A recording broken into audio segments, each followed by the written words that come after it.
The peaks of the Orosian range do not welcome the weak. They are shards of the world's bone, thrust through the clouds to scrape the belly of the stars. Here, the air is thin enough to starve a fire, and cold enough to shatter iron. It is here, amidst the whistling silence of the heights, that the high Concord has kept its seat for 10,000 years.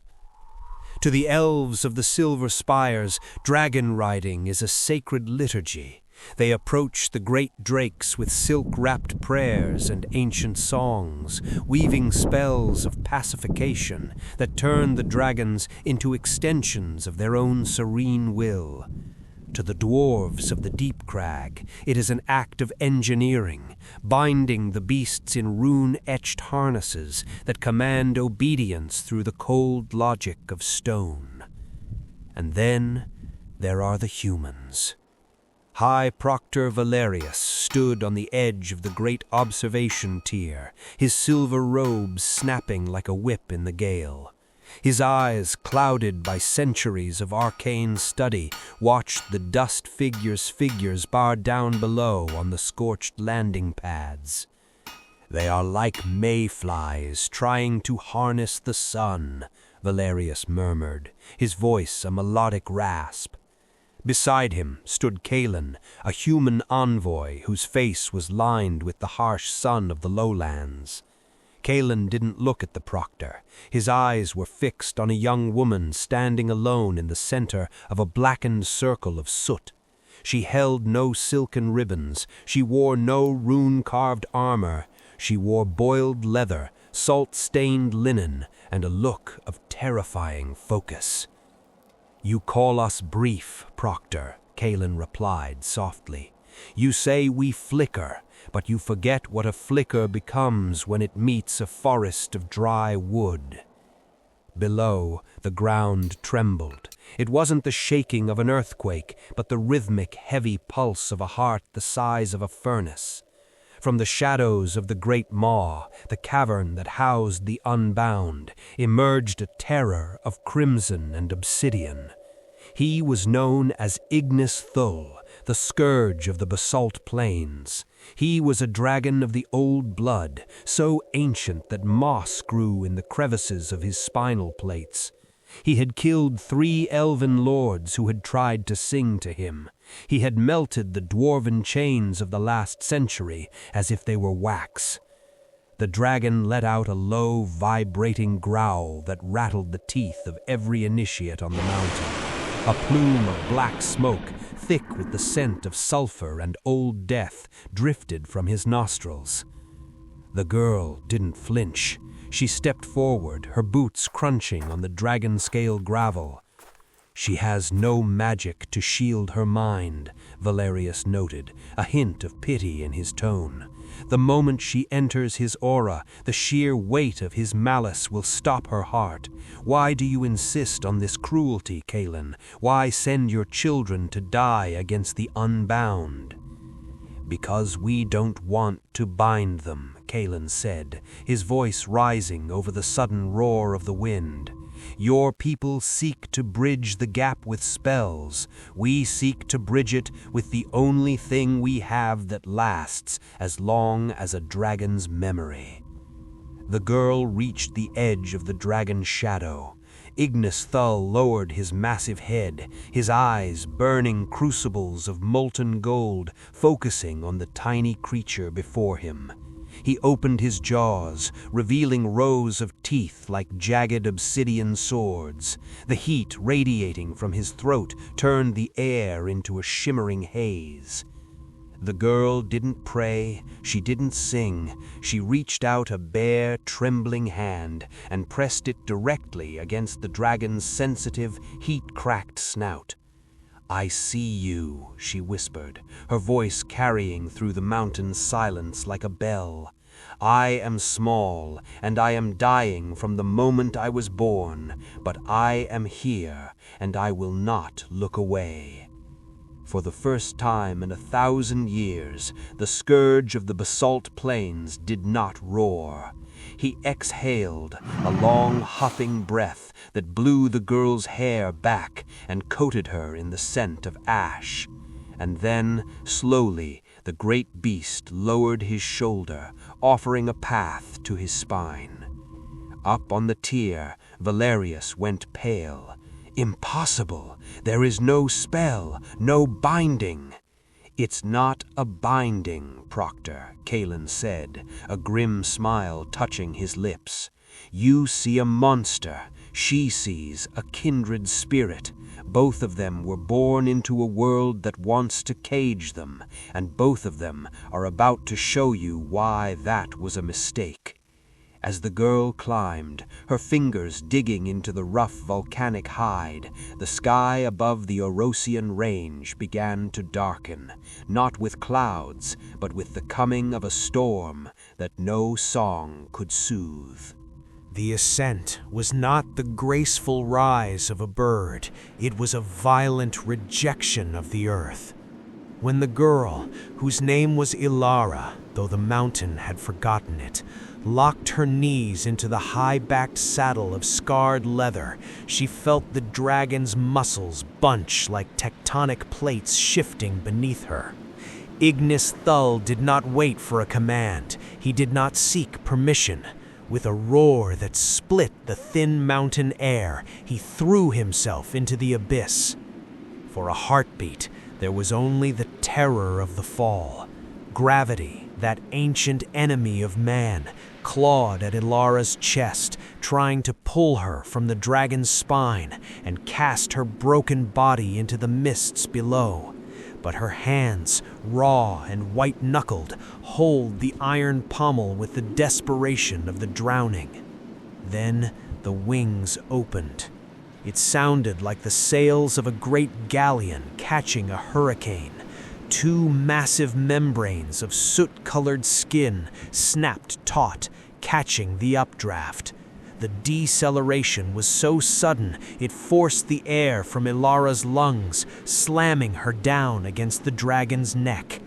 They weren't just flying, they were conquering the wind. "Look at them," Valerius whispered from the balcony, his hands trembling against the cold stone. "He is trying to shake her. He is a creature of pride. He will thrash until her bones turn to jelly."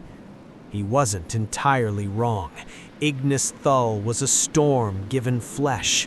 He spiraled upward in a tight, punishing corkscrew, the centrifugal force pinning Elara so hard she could see spots of black in her vision.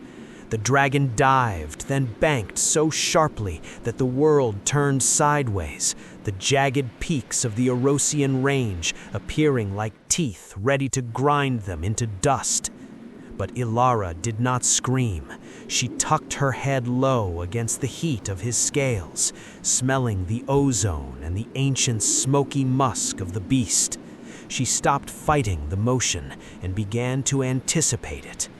This was the human secret, the HFY element that the immortal races could never replicate. The Elves used their magic to create a bubble of stillness around themselves, remaining separate from the beast. They rode the dragon like a passenger rides a carriage. Elara rode like a fever. She felt the thrum of his heart through her thighs. She felt the tension in his wing tendrils. When he lunged left, she leaned with him, her body becoming a part of his aerodynamic silhouette. She wasn't commanding him, she was consenting to the chaos. Above the clouds, where the sun burned with a cold, pale light, Ignis-Thul finally leveled out. He glided on a thermal, his wings outstretched and steady as a mountain ridge. For the first time, the great drake turned his massive eye backward, the golden slit of his pupil focusing on the tiny, fragile thing clinging to his back. Elara wiped the blood from her nose, a gift from the thin air, and let out a laugh. It was a wild, jagged sound that defied the silence of the heavens. "Is that all?" she gasped, her voice raw. "I've felt more bite from a winter gale in the lowlands, you overgrown cinder." The dragon's throat vibrated.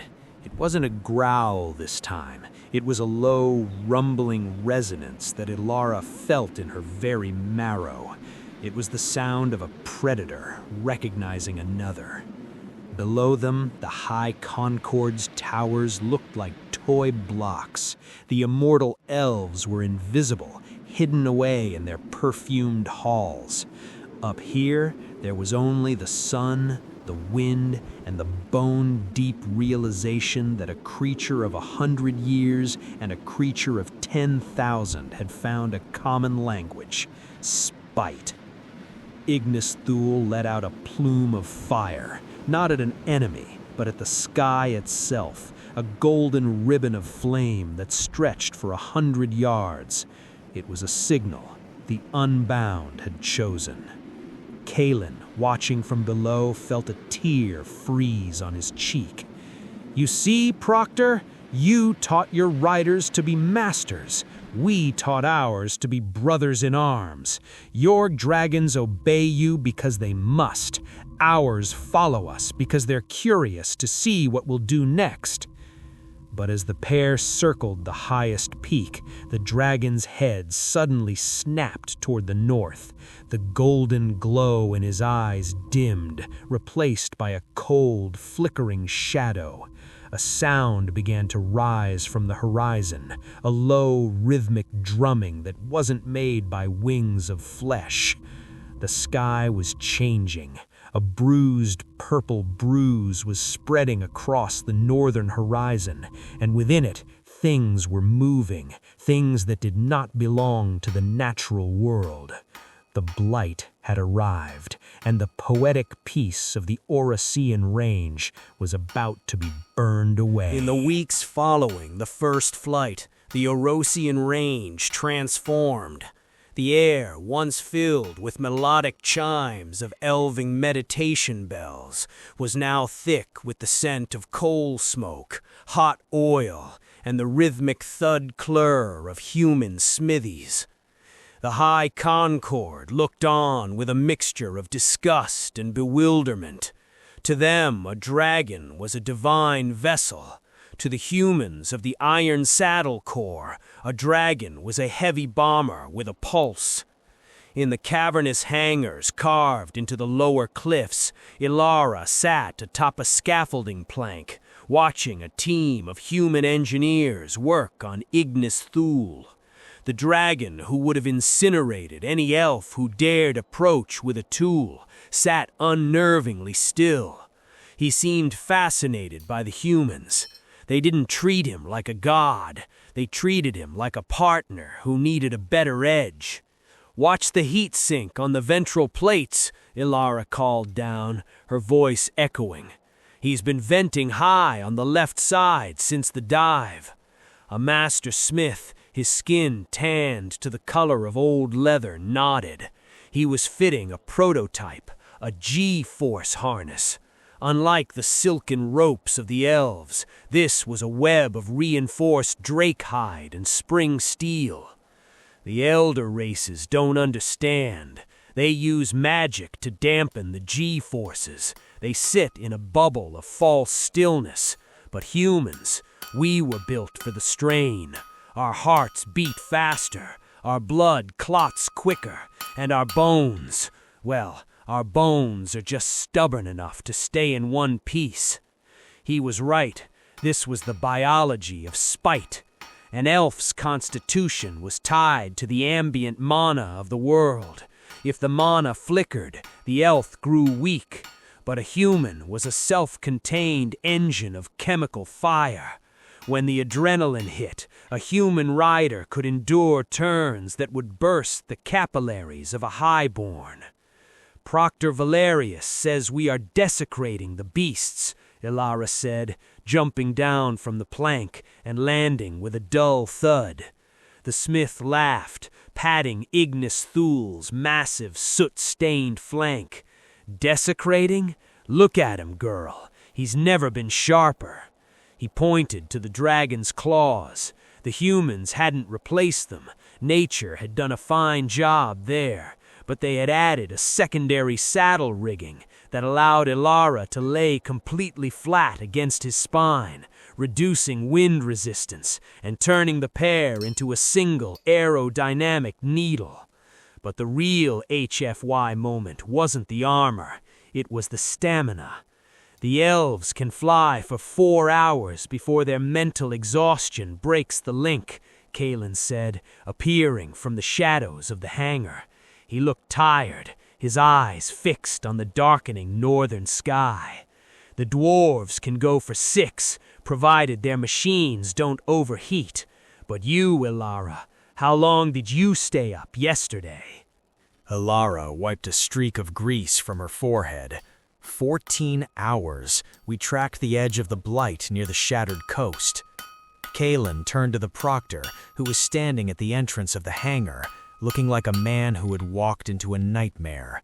14 hours, Kalen repeated. Because when her body tires, she drinks caffeine. When her muscles ache, she binds them in linen. And when her spirit wavers, she looks at her partner and remembers that he is just as angry as she is. It is unnatural, Valerius whispered, staring at the heavy ballista mounted to the dragon's shoulder harness, a weapon that used the dragon's own recoil to reset. We treat the great drakes like they're alive. You want them to be statues. We want them to be legends. The dragon let out a low, vibrating hum, a sound that shook the tools on the workbenches. Suddenly, the warning horns of the Erosian Range began to blare. It wasn't the rhythmic call of a drill, it was the frantic, uneven pulse of a massacre. The Blight wasn't just coming, it was here. And it wasn't flying on wings of flesh, it was a swarm of metallic insectoid horrors, the Void Eaters, clamoring over the peaks, silent and hungering for the world's heat. "The Elven wing is scrambling," a scout yelled, sprinting into the hangar. "But the Void Eaters, they're eating the magic. The Elven spells are failing, their dragons are falling out of the sky." Elara didn't wait for an order. She vaulted into the saddle, the new steel ratchets clicking into place, locking her to the dragon's soul. "They eat magic, do they?" Elara growled, pulling her flight goggles down. "Let's see how they handle kinetic energy and human hatred." Ignis-Thul surged forward, his new starfall talons sparking against the stone floor. He didn't wait for a song. He roared, a sound of pure, unadulterated defiance that drowned out the screams of the dying mountain. The sky over the Orosine Range had turned the color of a fresh bruise. The Void Eaters did not fly so much as they defied the air. They were jagged silhouettes of oily metal, moving with a twitching insectoid grace that hurt the eyes to watch. The Elven high wing was in shambles. On the lower terraces, Elara saw the elegant silver-clad riders screaming as their bond spells withered.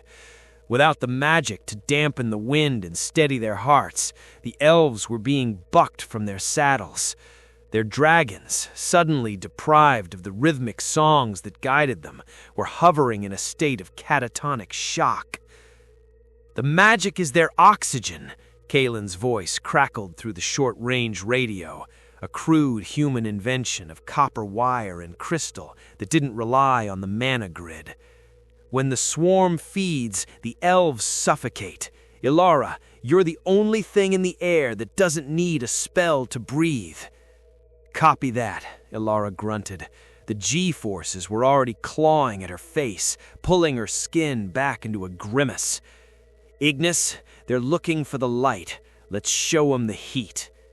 Ignis-Thul didn't need a telepathic command. He felt the tension in Elara's thighs, the way she shifted her weight into the dive. He folded his wings, not in a graceful glide, but into a predatory tuck. They fell like a stone dropped from the heavens. A cluster of Void Eaters noticed them. Their creatures turned, their multifaceted eyes glowing with a hungry purple light. They opened their mandibles, preparing to drink the magic of the approaching dragon. But there was no magic. "No spells here, you bastards!" Elara screamed. She slammed her hand onto the trigger of the shoulder-mounted ballista. With a sound like a thunderclap, a 3-foot bolt of starfall iron streaked through the air. It wasn't guided by a homing enchantment. It was guided by human optics and a lot of practice. The bolt punched through the lead Void Eater, the kinetic energy shattering its metallic carapace into 1,000 screaming shards. The swarm faltered. They were used to fighting the Concord, fighting beings who relied on the flow. They didn't know how to handle an enemy that used momentum. Ignis-Thul tore through the center of their formation. He didn't use dragon fire, which was a magical manifestation. Instead, he used human fire. The humans had spent weeks feeding him high-sulfur coal and magnesium-laced salts. When he exhaled, it wasn't a wizard's flame. It was a chemical borch torch. The magnesium fire clung to the Void Eaters, burning white-hot, melting their magic-proof shells.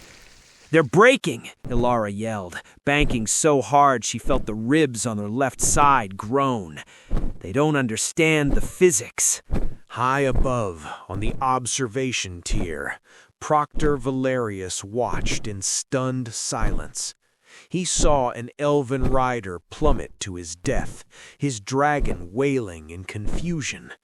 But then he saw the streak of crimson and black, the human and the unbound, cutting a swath of destruction through the purple clouds. They were moving too fast for any elf to follow. They were pulling maneuvers that should have snapped a human's neck. But Elara had her legs locked in the iron saddle, and her heart was pumping a cocktail of adrenaline and pure, unadulterated spite. "She isn't using a song," Valerius whispered, his voice trembling. She's using leverage." A Void Eater managed to latch on to Ignis-Thul's wing. It began to drain the heat, the dragon's skin turning a sickly gray. Ignis roared in pain, his flight stumbling. "Oh no, you don't," Elara hissed. She unbuckled her primary safety strap, a move that would have been suicide for any other rider.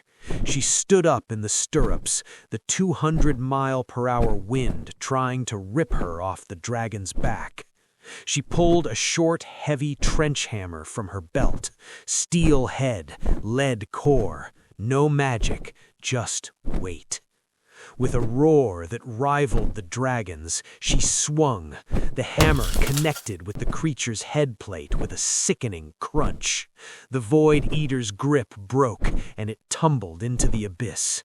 Elara slammed back into her seat, gasping for air, her muscles screaming in protest.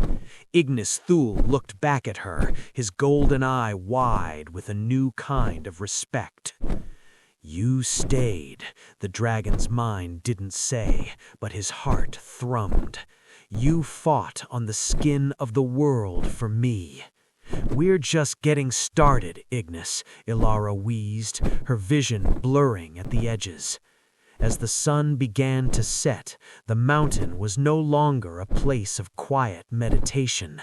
It was a forge, and the humans were the hammers. The great hall of the High Concord, usually a place of shimmering light and harmonic resonance, was now a tomb of shadows. The air was heavy with the smell of scorched ozone and the low moans of the wounded. The magic lights flickered and died, leaving the council to deliberate by the primitive, flickering orange glow of tallow, candles, a human contribution they had once mocked. Proctor Valerius sat at the head of the obsidian table, his face aged by 1,000 years in a single afternoon. Around him, the elven lords and dwarven thanes argued in hushed, terrified tones. "Our wards are gone," an elven general whispered, his hand bandaged in human linen. The moment the swarm enters our airspace, the mana is drained. Our dragons become nothing more than heavy lizards, too terrified to move without the song. We cannot hold the peaks. And the deep crags are no safer, a dwarven thane added, slamming a fist onto the table. The Void Eaters are burrowing into the thermal veins. They're eating the very heat of the earth. Kalen stood at the back of the room, leaning against a cold pillar. He looked at Elara, who stood beside him, her face caked in soot and dried dragon blood. She was the only person in the room who didn't look defeated.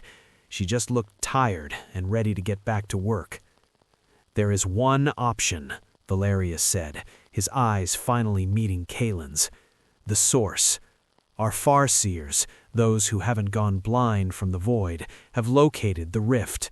It is a tear in the fabric of the stars, deep within the frozen wastes of the north." He gestured to a map, now lit by a single guttering candle. "If we can deliver a payload of concentrated star glass to the center of that rift, we can seal it. But the rift acts as a vacuum. It pulls all mana, all magic, and all heat into itself. No elven dragon can fly there. Their hearts would stop before they reached the perimeter." The room went silent. Every gaze shifted to Elara. "You want us to go into the dead zone?" Elara said, her voice flat and steady. "It is a suicide run," Valerius admitted, his voice cracking. "There will be no magic to keep you warm, no spells to help you breathe in the thin air of the north. You will be flying on nothing but meat, bone, and whatever madness drives your kind." Elara looked at the map, then at her own hands, calloused, scarred, and stained with the grease of Ignis-Thul's harness. She thought of the dragon waiting in the hangar, his own scales chipped and dull from the fight. "We don't do it for the Concord," Elara said, stepping toward the table. The elves flinched as she approached. "We do it because if that rift stays open, my home in the lowlands is next, and we do it because Ignis-Thul wants to see what the end of the world looks like." "We will provide the star glass," the dwarf thane offered, "and we will reinforce your harnesses with the last of our cold-forged steel." "Keep your steel," Elara replied. "Just give me more of that magnesium fire and enough coffee to keep my heart jumping. My engineers will handle the rest." Kalen stepped forward, placing a hand on the table. "This isn't just a delivery mission, Proctor. If Elara goes, she goes as the commander of the air. The High Concord's authority ends at the mountain's edge. From here to the north, the sky belongs to the humans." Valerius looked around the room at his broken peers, then back at the young woman who looked more at home in a storm than a palace. He bowed his head, a gesture an elf of his station hadn't made to a human in recorded history. "The sky is yours, Commander," he whispered. Elara turned on her heel, her boots echoing with a sharp, rhythmic authority. As she walked back toward the hangars, she could feel the vibration of the mountain. It wasn't the Void Eaters this time. It was the human engines, the sound of 100 iron saddle recruits prepping their drakes for the long dark. The mayflies were no longer just flickering. They were roaring. The flight to the frozen wastes was not a journey of miles, but a journey of silences. As Elara and the Iron Saddle Corps moved north, the vibrant greens of the world below bled into the bruised grays of permafrost, then finally into the absolute blinding white of the north. Here the sun was a pale, heatless coin, and the wind didn't just blow, it screamed like a wounded god. The air here was dead. In the High Concord, the atmosphere was thick with mana, a golden hum that sustained the immortal races. But as they crossed the 70th parallel, that hum vanished. Behind Elara, the few Elven scouts who had insisted on joining the mission began to peel away. Their dragons, bred for beauty and elegance, were shivering. Their riders looked hollowed out, their magical reserves drained by the sheer emptiness of the tundra. "They're turning back," Kalen's voice crackled over the radio, distant and distorted by the magnetic interference of the pole. "Their souls can't handle the vacuum, Elara. You're on your own now." "Understood," Elara whispered into her fur-lined collar. She leaned forward, pressing her cheek against Ignis-Thul's neck. The dragon's scales were ice-cold on the outside, but beneath them she could feel the furnace of his blood. He was struggling too. Without the ambient magic to stoke his inner fire, he was relying entirely on his own metabolic grit. "Just a little further, you big cinder," she murmured. The dragon didn't roar. He huffed, a plume of steam exploding from his nostrils and instantly freezing into ice crystals that coated Elara's goggles. This was the part the poets never wrote about. They wrote about the glory of the strike, the fire of the breath, and the majesty of the wings. They didn't write about the 3 a.m. darkness where your fingers are too frozen to feel the reins.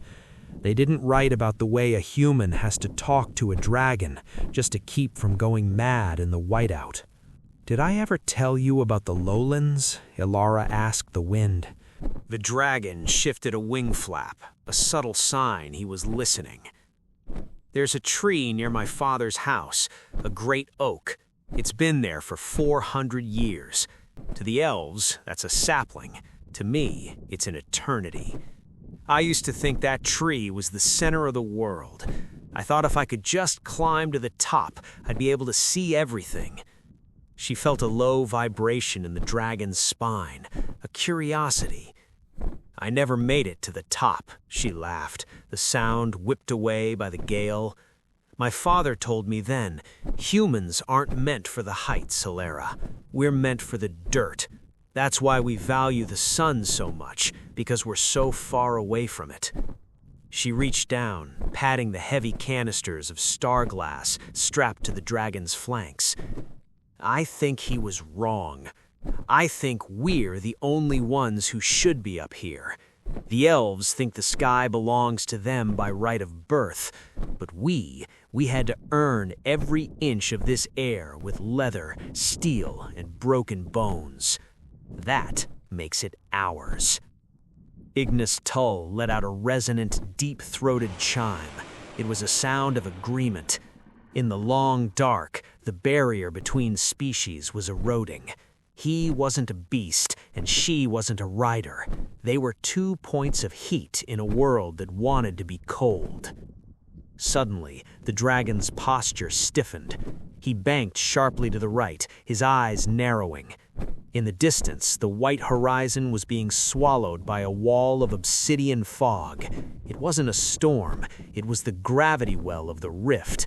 Encircling within it, like sharks in a dark sea, were the silhouettes of the Void Eaters, thousands of them, waiting in the silence where magic goes to die.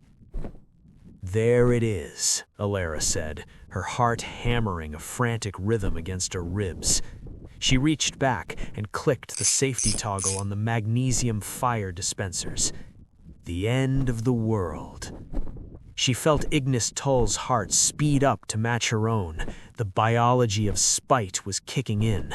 The adrenaline was surging, warming her blood, sharpening her vision. The dragon let out a scream of pure, defiant rage that shattered the silence of the north. He didn't have the magic to burn them, but he had a human on his back, and together they had enough fire to light the dark. The edge of the rift was not a physical wall, a sensory nightmare.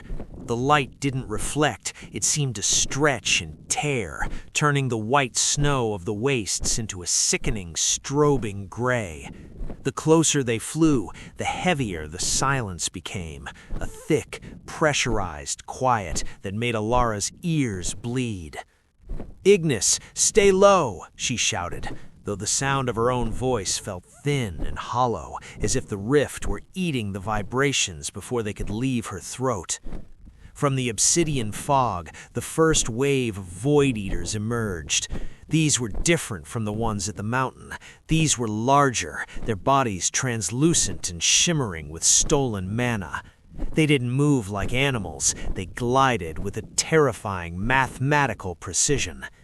They didn't see a dragon, they saw a battery. A swarm of 20 dived from the upper atmosphere, their jagged limbs extended like harpoons. In the mana-rich south, an elven dragon would have flared its wings and cast a shield of golden light. Here, Ignis-Thul had no light to give. "Dive! 9 o'clock!" Elara screamed, yanking the lateral reins. Ignis-Thul didn't hesitate. He tucked his left wing and rolled, a maneuver that would have snapped the neck of any rider not locked into a human-made cradle. The Void Eaters whistled past them, the vacuum of their passing nearly pulling the breath from Elara's lungs. "My turn," she hissed. She didn't reach for a wand or a prayer. She reached for the mechanical lever. With a rhythmic clack thud, she engaged the secondary combustion chamber the engineers had rigged to the dragon's harness.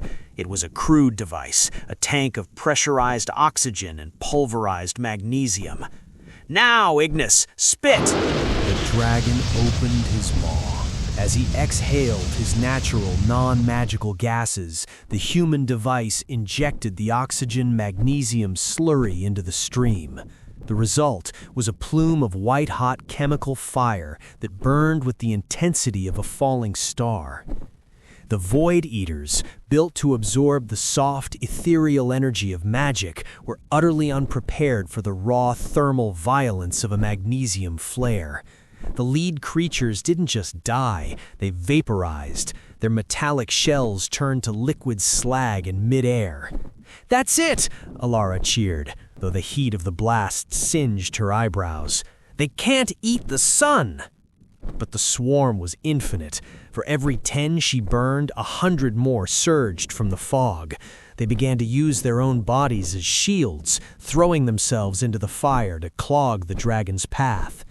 One of the creatures managed to rake its talons across Elara's thigh. The tube tore, and the cold, that impossible soul-deep cold of the rift, bit into her flesh. She gasped, her vision swimming.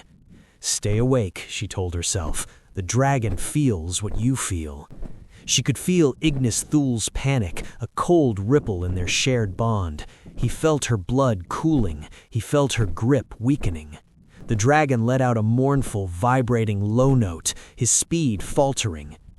"Don't you dare," Elara wheezed, her hand trembling as she reached for a small glass vial tucked into her vest. It was a stamina drought, nothing but a massive dose of caffeine, sugar, and a few herbs that made the heart race like a war drum.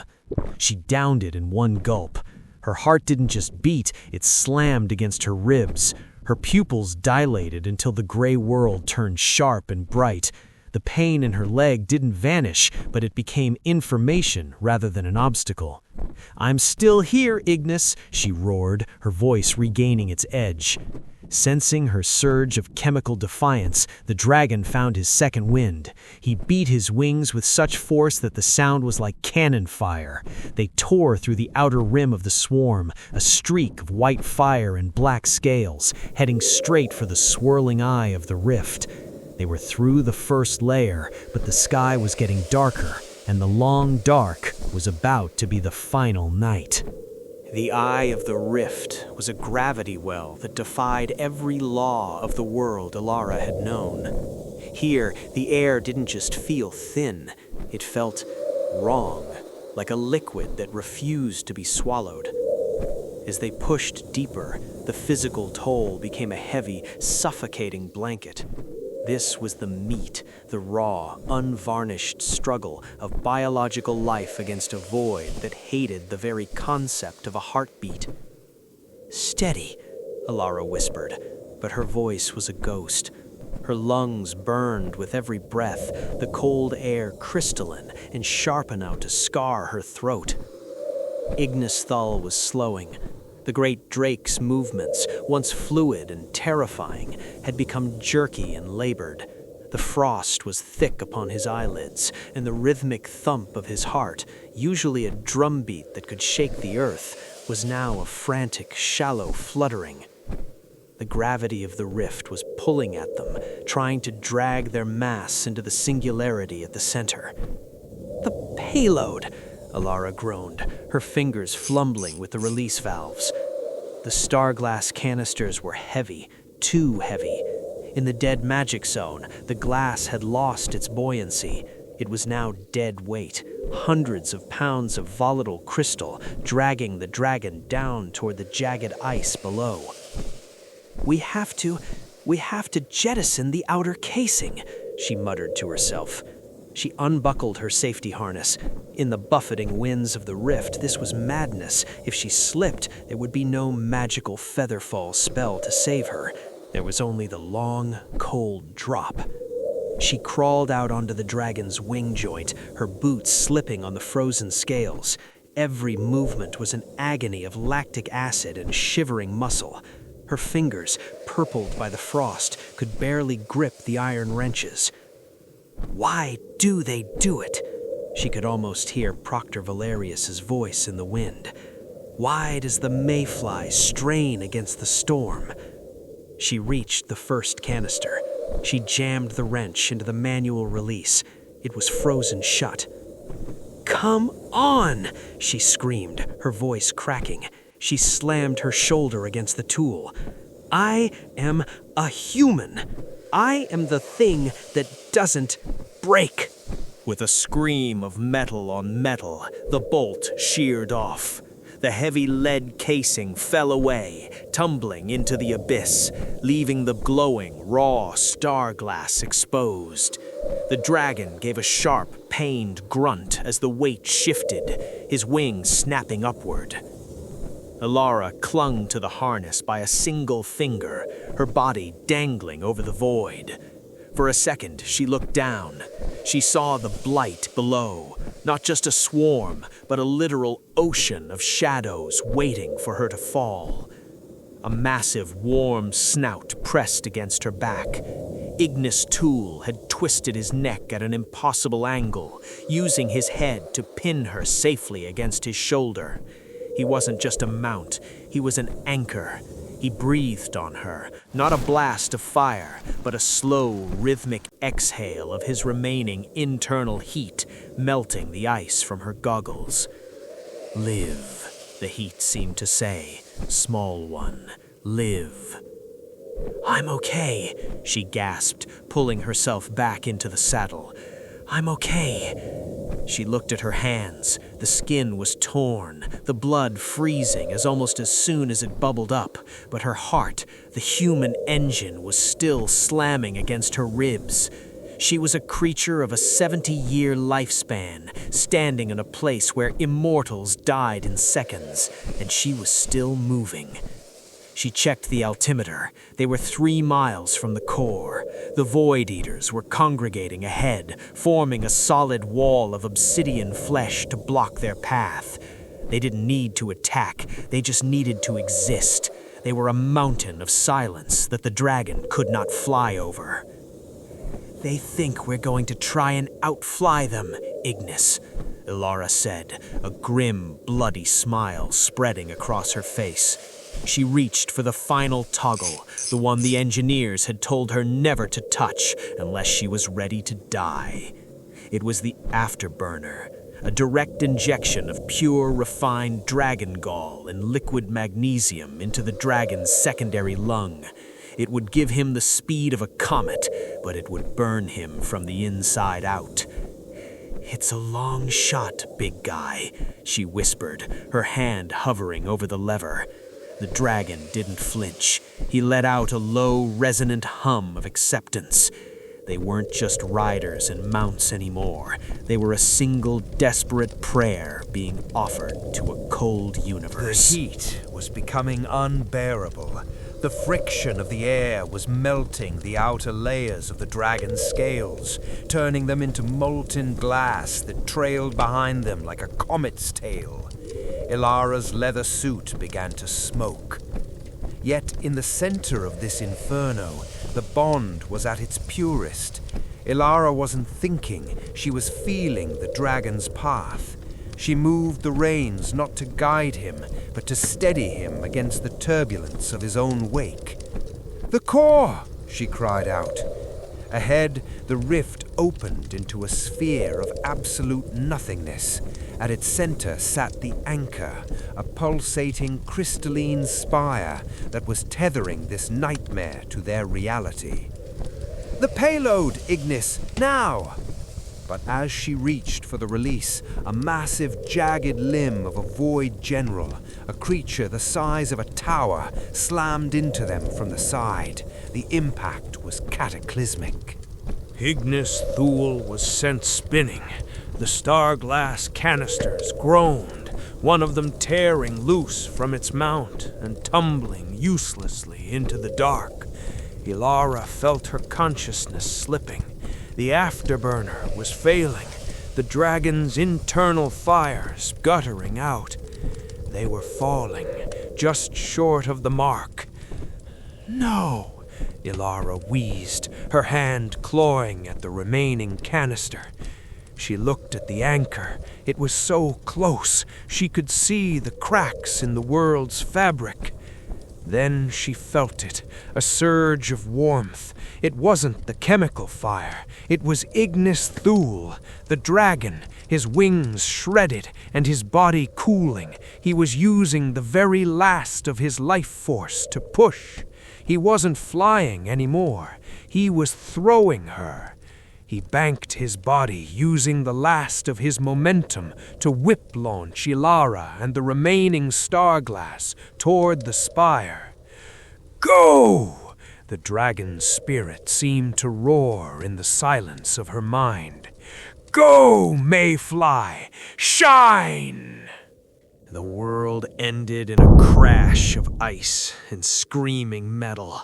Ignis-Thul slammed into the frozen shelf at the base of the spire, his massive body carving a trench through the permafrost.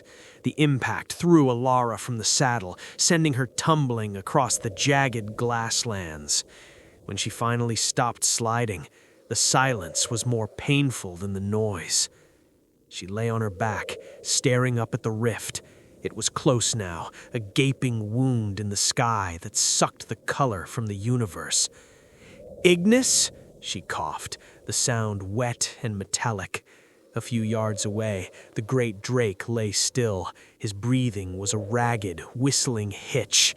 One of his magnificent wings was snapped like a dry twig, and the magnesium fire that had fueled their flight was now just a dying ember in his throat. He tried to lift his head, his golden eye clouded with pain, but he couldn't find the strength. Then the shadows moved.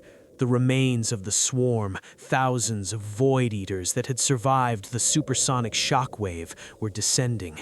They didn't fly, they crawled down the sides of the spire like oil running down a wall. They were coming to finish the kill.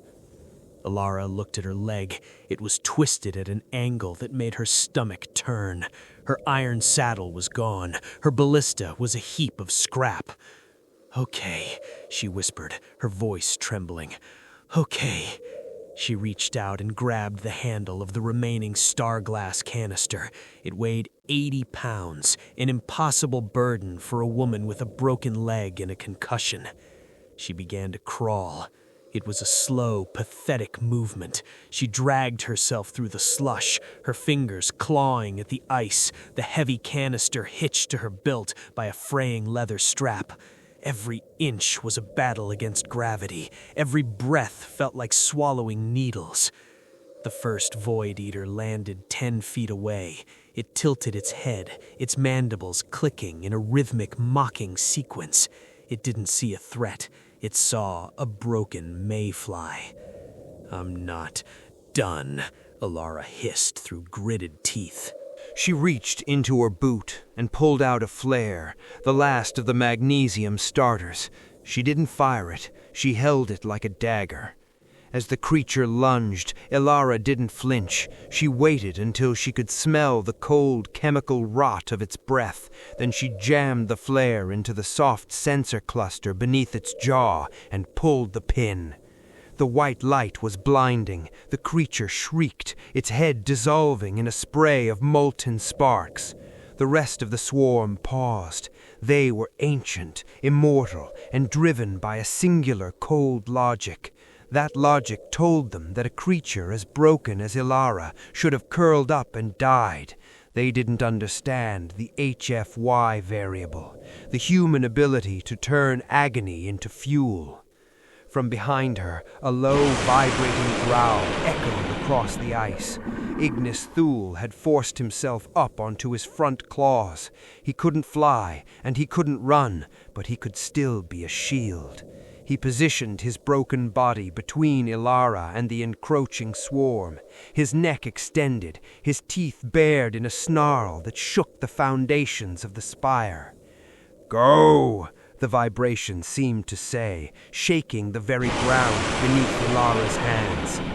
"Hold it then, you stubborn lizard!" Elara sobbed, a mix of laugh and cry. She reached the base of the anchor. The crystalline spire was humming, a sound that vibrated her teeth and made her nose bleed. She found the insertion point, a jagged crack at the roof of the spire, where the magic was most concentrated. She hauled the star-glass canister upward, her muscles tearing under the strain. She jammed the crystal into the crack. For the lowlands, and for the ones who only get 70 years. She didn't have a timer, she didn't have a remote, she had a rock. She picked up a heavy shard of obsidian and raised it over the volatile star glass. To save the world, she had to be at the center of the explosion. The Void Eaters realized the danger too late. They surged forward in a black wave, a mountain of clicking limbs and hungry eyes. Ignis-Thul let out one final world-shaking roar, throwing his entire mass into the swarm to buy her one last second. Elara looked at the dragon, she looked at the sky, and then she brought the rock down. The impact of the stone against the star glass was a tiny sound, a mere clink of mineral on mineral, but the consequence was cosmic. For a heartbeat, the universe held its breath. The laws of the rift, which had spent weeks devouring the light and heat of the world, suddenly found themselves fed a substance they could not digest. Starglass was not just magic, it was the concentrated memory of a sun. The explosion didn't go outward, it went inward. A pillar of pure, blinding white radiance erupted from the insertion point. It climbed the height of the spire, turning the obsidian crystal into a translucent, glowing needle. The hum that had been vibrating Elara's bones shifted into a high, piercing note, the sound of the universe's fabric being stitched back together. The Void Eaters didn't just die, they unraveled. The white fire acted like an antiseptic to the Blight's infection. As the light expanded, the insectoid horrors were bleached into nothingness. The shadows that had suffocated the north were burned away by a light so fierce that it was visible to the fishermen on the southern coasts 1,000 miles away. Elara was at the center of the storm. By all the laws of biology, she should have been vaporized, but the star glass had a strange property. It reacted to the intent of the one who broke it. As the firestorm raged, a shell of crystalline energy formed around her and the fallen dragon. High in the Orosian range, Proctor Valerius fell to his knees on the observation tier. He didn't need his far-seeing stones to see what was happening. The northern horizon was no longer bruised and black, it was glowing with the dawn. "The light," he whispered, his voice thick with a sudden, overwhelming humility. "It isn't elven light, it's too violent, too bright."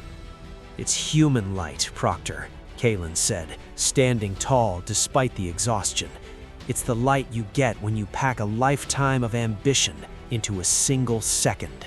At the rift, the vacuum was being filled.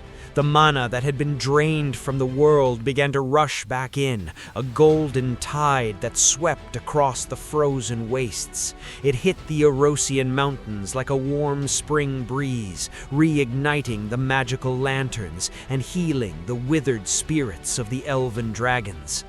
But at the epicenter, the firestorm was cooling. The spire had shattered. The anchor was gone. The sky above the north was no longer a swirling vortex of obsidian fog, but a clear, deep indigo filled with stars that had been hidden for generations. Elara lay in the center of the smoking crater. The crystalline shell had shattered, leaving her exposed to the now gentle snow. Her breath hitched in her chest, a ragged, painful sound, but a sound nonetheless. She was alive. She turned her head slowly, her eyes searching the gloom. "Ignis," she rasped. A few feet away, the dragon stirred. The return of the world's mana was like water to a man dying of thirst. The gray, ash-like color of his scales was being replaced by the deep obsidian red of his youth. The snap in his wing wasn't healed, not yet, but the life fire in his eyes had returned, burning with a steady, quiet, golden glow.